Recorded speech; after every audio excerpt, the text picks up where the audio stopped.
And even if I am a Muslim, I have been his lawyer for many years.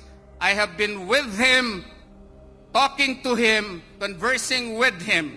And I do believe in my heart that if you will place him in the Senate, he will be able to advance not only the interest of us, the downtrodden, but likewise, he will advance the progress of this country.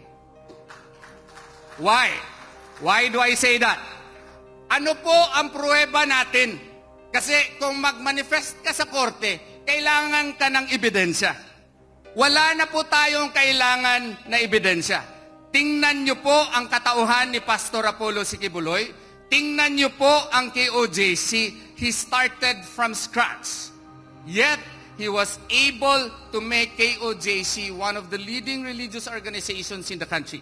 He has led so many people out of ignorance by making them scholars. He has led many youth to be gifted with education.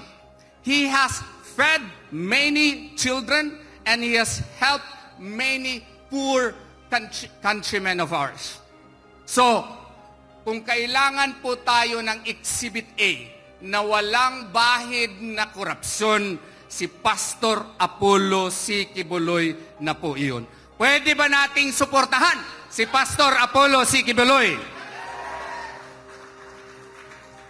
Siya po ay hindi lamang kaibigan ng ating minamahal na presidente.